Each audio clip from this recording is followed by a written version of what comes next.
ይሄ የተቀናጀም ጭምር ነው። አሁን ባህር ዳር አካባቢ ላይ የሚደረጉ እገታዎች ከውስጥም ጭምር አላቸው። ይሄ ቀኝ በሚል ቀኝ የሚል ትርጓሜ ይሰጠዋል። በዚህ በእኛ በፋኖ አደረጃጀት ውስጥ ቀኝ የሚል የመንግስት መዋቅር ላይ ያለ ትልቅ ፓወር ያለው ነው። ጥቆማው ከዚያ ይመጣል ማለት መኪና ጭኖ ሲወጣ ከዚህ ይነግራል። የሆነ ቦታ ላይ እንትን ይላል ማን ከማን ጋር የሚለው በእንደዚያ መንገድ እና እኔ ይህን በስፋት እንሄድበታለን ከማስረጃዎች ጋር የት ቦታ ላይ ማን ታግቶ ስንት ብር ተቀበለ የሚለው የቅሬታው በእያንዳንዱ የፖሊስ ጣቢያዎች ላይ ይኖራል ብዬ ስለማስብ እሱን በሰፊው ከፊገሪካሊ ማቅረብ ያስፈልጋል ለህዝብም ጭምር ከወረዳ ጀምሮ እስከ ፌደራል ድረስ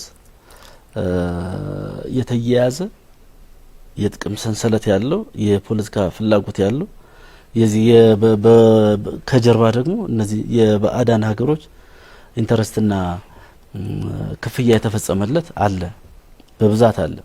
ይህን በሚዲያ ተናግረው ብቻ ሳይሆን ለሚመለከተው አካል ጥቆማውን በመስጠት መስራት ያስፈልጋል። ያንን ጥቆማ ለመስጠት ሚዲያ ላይ ቀድሞ መናገር ላያስፈልግ ይችላል። ግን ይህ አደረጃጀት ግን አለ። ይህ አደረጃጀት አለ።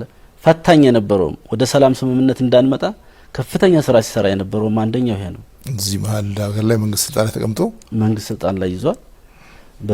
በራሱ አውቶሪቲ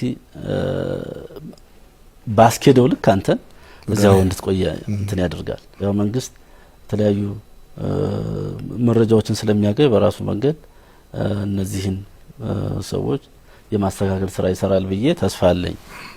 ካልሆነ ግን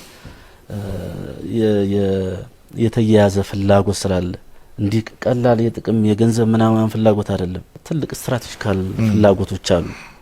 ስትራቴጂካል ፍላጎቶች አሉ። አገር የማፍረስ ነው። አዎ አገር የማንቀዝ ነው።